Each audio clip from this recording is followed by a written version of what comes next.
got so motherfucking design on right now. Bring it down, bring it down, bring it down. I got 3 Assalamualaikum warahmatullahi wabarakatuh. Perkenalkan, nama saya Sri Weliana Sari dengan NPM 2121010125, Fakultas Syariah Prodi Hukum Keluarga Islam. Di sini saya akan menjelaskan materi tentang pengantar hukum perdata internasional dari bab 1 sampai bab 5. Dimulai dari bab 1 tentang pengertian dan ruang lingkup. Istilah dan pengertian. Menurut Saudargo Gautama, istilah hukum perselisihan kurang baik karena memberikan kesan seolah-olah dalam hukum perdata internasional terdapat perselisihan, bentrokan, dan pertikaian atau pertentangan di antara berbagai stilse hukum perdata. Sedangkan istilah hukum antar tata hukum memberi kesan tentang adanya suatu tata hukum, di antaranya sistem-sistem hukum yang bertemu pada suatu waktu, tempat, atau ruang.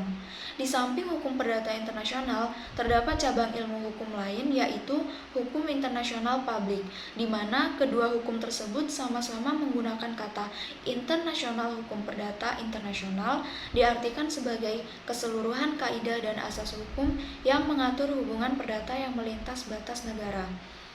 Atau dengan kata lain, hukum yang mengatur hubungan hukum perdata antara pelaku hukum yang masing-masing tunduk pada hukum perdata nasional yang berlainan.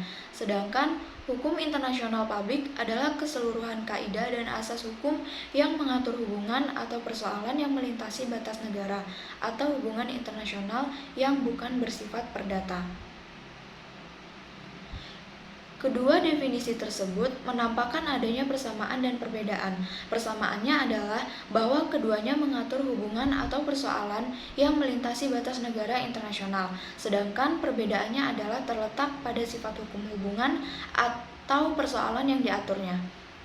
Perbedaan antara hukum internasional dengan hukum perdata internasional juga dapat dilihat dari sumber hukumnya. Adapun sumber hukum internasional menurut Statuta Mahkamah Internasional pasal 38 ayat 1 adalah: yang pertama, perjanjian internasional; yang kedua, kebiasaan internasional; yang ketiga, asas-asas hukum yang diakui oleh bangsa-bangsa yang beradab; yang keempat, putusan-putusan pengadilan dan pendapat para sarjana yang terkemuka dari berbagai negara sebagai sumber tambahan bagi penetapan kaidah hukum; yang kelima, putusan-putusan organisasi internasional atau sebagai sumber tambahan. Yang selanjutnya, sumber hukum perdata internasional adalah hukum nasional, undang-undang. Akan tetapi pembedaan antara hukum internasional dan hukum perdata internasional berdasarkan pada sumbernya dirasakan kurang tepat karena pada era sekarang ini hukum perdata internasional juga sumbernya ada yang berasal dari perjanjian-perjanjian internasional. Contohnya, Konvensi PBB tahun 1980 tentang kontrak-kontrak jual beli barang internasional dan lain-lain. Adapun definisi atau pengertian hukum perdata internasional dapat dikemukakan oleh beberapa sarjana sebagai berikut. Yang pertama, menurut R.H. Grafison yang dikutip oleh Bayu Seto memberikan definisi hukum perdata internasional sebagai bidang hukum yang berkaitan dengan perkara-perkara yang di dalamnya mengandung fakta yang relevan dan berhubungan dengan suatu sistem hukum lain. Sudargo Gautama memberikan definisi hukum perdata internasional sebagai suatu keseluruhan peraturan dan keputusan hukum yang menunjukkan stilse hukum, manakah yang berlaku atau apakah yang merupakan hukum. Yang ketiga, Southplan yang dikutip oleh Bayu Seto memberikan definisi hukum perdata internasional sebagai keseluruhan aturan-aturan yang mengatur hubungan-hubungan hukum privat atau perdata yang mengandung elemen-elemen internasional dan hubungan-hubungan hukum yang memiliki kaitan dengan negara-negara asing. Yang selanjutnya, subjek dan sumber hukum perdata internasional. Yang pertama, subjek hukum perdata internasional. Subjek hukum menurut hukum perdata memiliki pengertian: A. Setiap pendukung hak dan kewajiban menurut hukum. B. Setiap pemilik kepentingan yang mempunyai kapasitas untuk mengajukan tuntutan atau gugatan ke pengadilan berdasarkan pengertian ini. Maka yang menjadi subjek hukum perdata adalah manusia atau pribadi atau individu dan badan usaha yang berbentuk badan hukum. Adapun yang dimaksud dengan badan hukum adalah suatu perkumpulan atau organisasi yang oleh hukum diperlakukan seperti seorang manusia, yaitu sebagai pengemban hak dan kewajiban dapat memiliki kekayaan sendiri, dapat menggugat dan digugat di muka pengadilan. Yang kedua, sumber hukum perdata internasional. Secara umum, menurut Sudikno Mertokusumo, kata sumber hukum sering digunakan dalam beberapa arti, yaitu A. sebagai asas hukum sebagai sesuatu yang merupakan permulaan hukum, misalnya kehendak Tuhan, akal manusia, jiwa bangsa, dan sebagainya. Yang kedua, menunjukkan hukum terdahulu yang memberi bahan-bahan pada hukum yang sekarang berlaku, seperti hukum Prancis, hukum Romawi, dan lain-lain. Yang ketiga, sebagai sumber berlakunya yang memberi kekuatan berlaku secara formal kepada peraturan hukum atau penguasa masyarakat. Yang keempat, sebagai sumber dari mana kita dapat mengenal hukum, misalnya dokumen, undang-undang, lontar, batu bertulis, Al-Quran, dan hadis, dan sebagainya. Yang kelima, sebagai sumber terjadinya hukum, sumber yang menimbulkan hukum. Konvensi-konvensi hukum perdata internasional yang dihasilkan oleh lembaga-lembaga internasional meliputi yang pertama inisiatif UNDROID, yang kedua inisiatif Liga Bangsa-Bangsa, yang ketiga inisiatif Perserikatan Bangsa-Bangsa. Masalah-masalah pokok hukum perdata internasional. Hakim atau badan peradilan manakah yang berwenang menyelesaikan persoalan-persoalan yang mengandung unsur asing? Hukum manakah yang harus diberlakukan untuk mengatur dan atau menyelesaikan persoalan-persoalan yuridis mengandung unsur-unsur asing?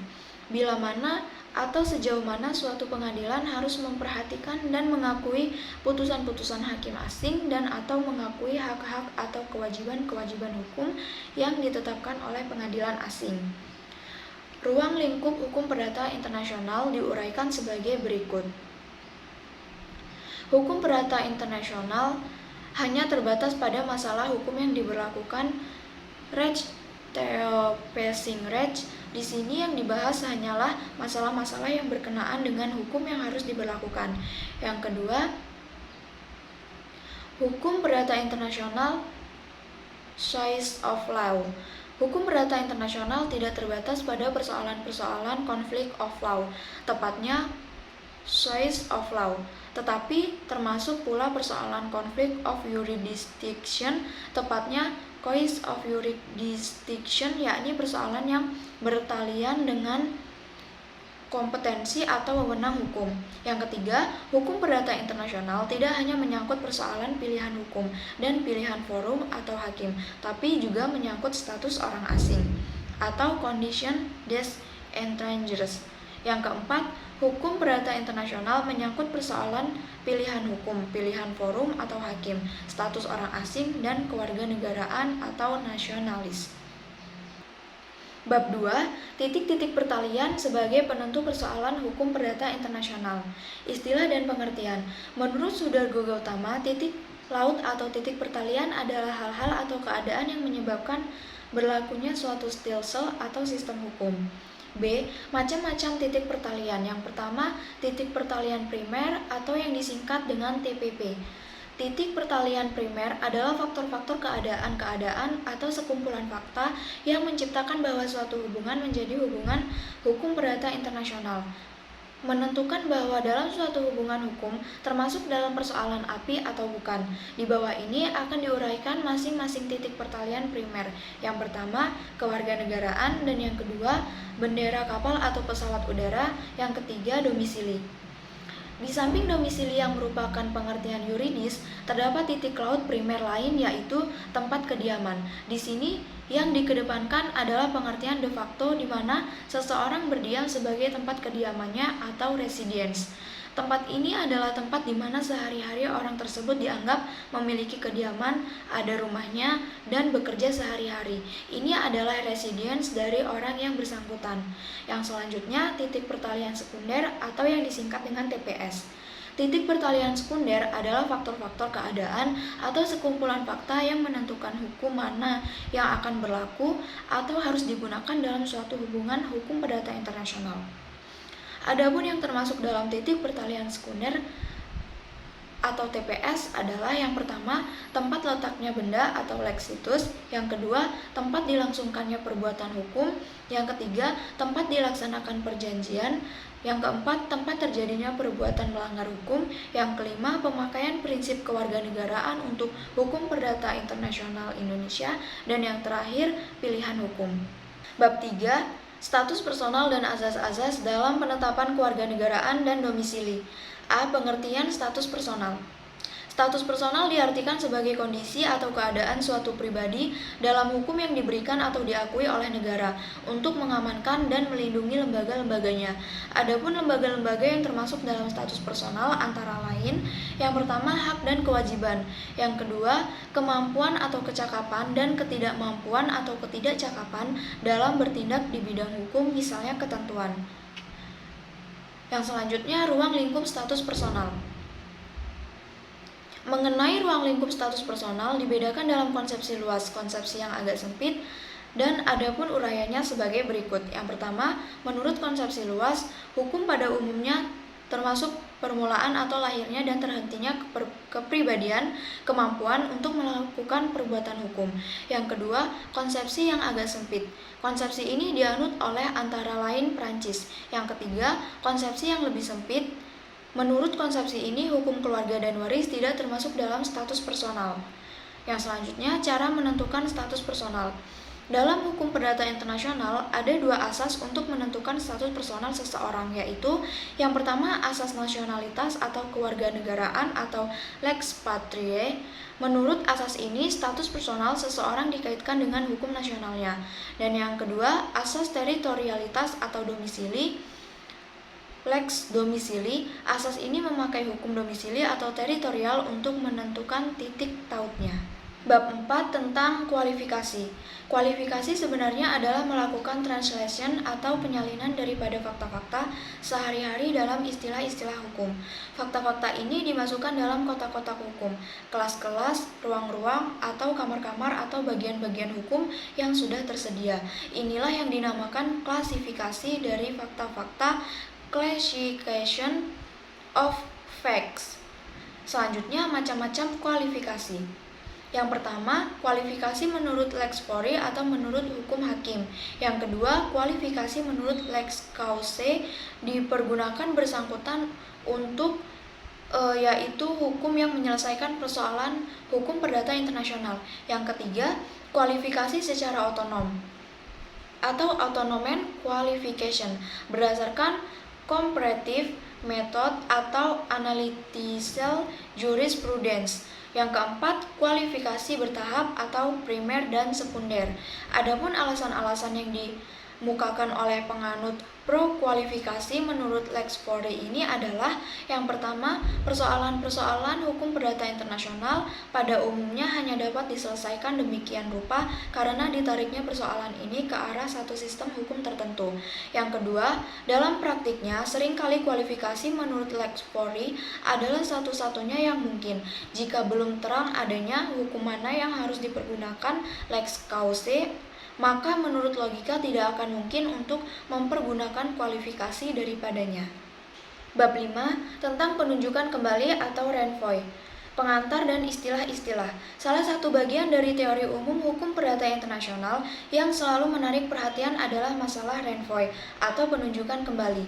Timbulnya masalah renvoi karena adanya aneka warna sistem hukum perdata internasional, di mana kita mengetahui bahwa tiap-tiap negara di dunia memiliki sistem hukum perdata internasional masing-masing. Sehingga dengan demikian tidak ada keseragaman cara-cara menyelesaikan masalah-masalah hukum perdata internasional. Selanjutnya, hubungan dengan masalah kualifikasi. Masalah renvoi mempunyai hubungan yang erat dengan persoalan kualifikasi. Apabila hukum perdata internasional Indonesia menuju kepada berlakunya hukum asing, maka timbul pertanyaan apakah yang diartikan dengan hukum asing. Yang selanjutnya, pro dan kontra mengenai renvoi. Terhadap lembaga renvoi ini ada yang setuju atau pro dan ada pula yang tidak setuju. Adapun yang tidak setuju terhadap renvoi berdasarkan alasan-alasan sebagai berikut. Yang pertama, renvoi tidak logis. Yang kedua, renvoi merupakan penyerahan kedaulatan legislatif. Yang ketiga, renvoi membawa ketidakpastian hukum. Dan yang terakhir, renvoi memberi keuntungan praktis. Demikian materi yang dapat saya sampaikan, kurang dan lebihnya saya mohon maaf, saya akhiri. Wassalamualaikum warahmatullahi wabarakatuh. Audio Jungle.